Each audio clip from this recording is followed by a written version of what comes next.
All right, let's start page 3 of the study guide. So problem number 9, we've got tangent of 2x minus 2. Now, we still need to identify amplitude, period, phase shift, and vertical shift if they exist. Here's the thing. For tangent, because it is, the graph doesn't have a maximum or minimum, it is an amplitude of none. All right, so no amplitude for tangent, or cotangent for that matter. Now, the standard period for tangent is pi. However, in this particular graph or equation, we've got a 2 sitting in front of the x. So we're going to take the standard period of pi, divide it by 2, which gives us a period of 2 pi. Nope, I lied. Pi over 2. I wrote the right thing, said the wrong thing. Phase shift. There is nothing inside of this expression that's being added or subtracted directly to x. So phase shift is none. However, we do have a vertical shift that is down 2. That's a little minus 2 at the end here. Now, for tangent, we are going to take the standard period, or the period here, which is pi over 2. We are going to chop it in half. Half of that period is going to go on the positive side, and half of it's going to go on the negative side. So this is going to be pi over 4. We're going to mirror it negative pi over 4. And then halfway between those would be pi over 8 and negative pi over 8. At your two end values here, so pi over 4 and negative pi over 4, that's where you're going to put your asymptotes in place. So asymptotes, you can never, ever, ever, ever cross these, but they are going to help you to create boundaries for your tangent curve to sit between. So no amplitude change here, no stretch. Okay, so no change here. We're going to down 2. So the first thing I'm going to do is identify where the tangent would normally go. Tangent is normally an increasing function. So it would go -1 to 0 to +1, which actually reminds me, I need to label the y-axis. So it's going to be 1 and -1, zeros in the middle here. However, each one of those little X marks the spots is going to drop down 2 units. That was our vertical shift. So each one of these X's down to here, here, and here. So curve, and I always generally start in this middle point and curve up toward my asymptote, and then come back down and curve away to the other asymptote. That just helps me actually create curvature to my graphs, as opposed to trying to draw a straight line, which the tangent curve, I keep stressing the word curve there, is not. Now, out of all of this stuff on this graph, the green curve is the actual tangent curve. The asymptotes are just there as guidelines. And the other thing I'm going to do here, since I did shift it down, I'm going to add a couple more pieces of information on the y-axis. So this is going to be -2 and then -3. Okay, so problem number 9 is done. I'm going to slide on down to problem number 10, which is in the world of cotangent. Okay, so I still need to identify all the little bits, parts, and pieces. Let's talk cotangent here. Amplitude is none. And in this case, there's no value in front that would stretch it. So amplitude of none. Period. There's no value being multiplied directly to x.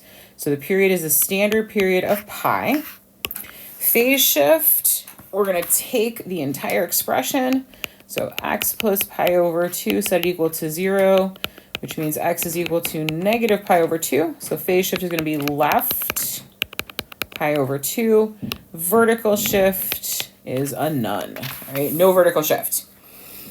Now, for cotangent, you would normally have the period start on the y-axis and then 1, 2, 3, 4 spaces over. That's the standard period for cotangent. So 0 to pi in this case. So half of that, triplet. So pi over 4, pi over 2, 3 pi over 4, and then pi. Now, in sine and cosine, I would normally graph the curve or put little X marks to spots and then slide over. For tangent and cotangent, I actually find it's easier to move the asymptotes and then fit the curve in the right place. So my asymptotes for cotangent would have been sitting here at the y-axis and here at pi. However, we need to move these, let me double check, left pi over 2. So pi over 2 is 2 spaces. So I'll make a little note here, 2 spaces. And I want to take these asymptotes and shift them 2 spaces to the left. All right, so this asymptote, 2 spaces over, let me go ahead and, whoops. There we go, it's interfering with my little thing at the top. And then I'm gonna take this asymptote, shift it over 2 spaces. Okay. Now, I need to actually graph my curve. Your cotangent curve is a decreasing function. So you notice, and I'm gonna slide up to tangent here. When I did tangent, this curve is increasing. -1, 0, +1.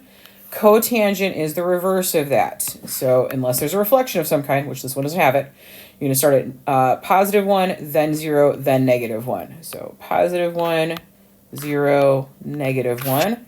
I'm gonna go ahead and draw my curve in, and yes, they're always curves. Okay, so you're going to approach the asymptotes, don't cross them. Little arrows at the end because these go on forever. Now to finish this out, I want to finish labeling the x-axis, and I realize I keep forgetting to label the y-axis. So what I labeled the x-axis to the right, I can mirror it to the left. So this is going to be -pi/4, -pi/2. And then this is going to be +1. I've already got 0 labeled, and then -1 at the bottom. Okay, so there's my cotangent curve. Okay, last one on this page is going to be a secant curve, which this is going to sound a little bit weird, but I'm actually going to take the secant curve and I am going to graph a cosine curve.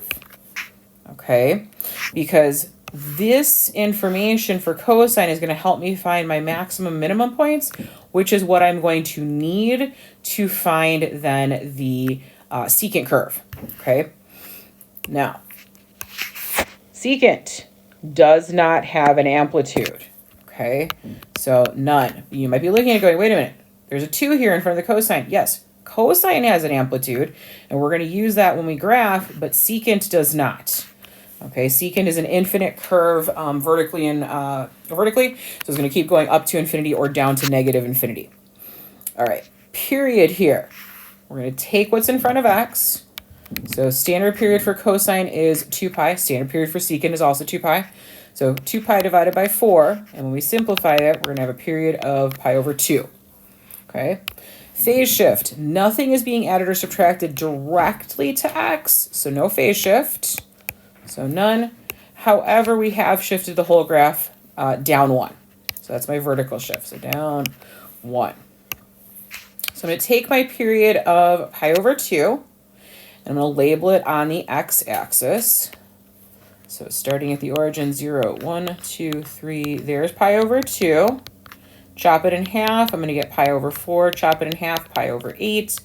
And then 3 pi/8. Okay. So now I want to graph, actually, wait a minute, hold on one second. Amplitude. Now the amplitude I'm going to look at for cosine here is 2. Okay. So +2 here and then -2 here. Okay. Now I'm going to put in some little X marks to spots for cosine here because I want to graph the cosine curve, or at least the maximums and minimum points for cosine, to then use those for the secant. Okay. So for cosine, no phase shift. So I'm going to start right on the y-axis here. However, all of these points are going to shift down 1. All right. So point here, I need to go to the midline, which would have been on the x-axis, but I'm going to go down 1. I need to get to the minimum, down 1, and then I'm going to reverse course. So back up to the midline, and then up to the maximum. For secant, all of your values that are on the midline are going to create your asymptotes. So those points, draw my asymptotes here, here, and here. And then my maximum points and my minimum points are the shared points for the curve. So I just need to draw one period. So this maximum point for cosine becomes one of the low points for secant. So we're going to curve up and towards the asymptote. This maximum point becomes a low point for secant. Curve up and towards the asymptote. Everywhere where you would have had the cosine curve, there's no secant overlap. So ignore all the stuff in the middle here. This low point becomes a high point for secant. So curve through and around, little arrows at the end. So the green curves here, here, and here are going to create your secant curve. All right, so that takes us through page 3, I think this was. Yeah, sounds good. Page 3, and I'll continue doing more videos for the different pages.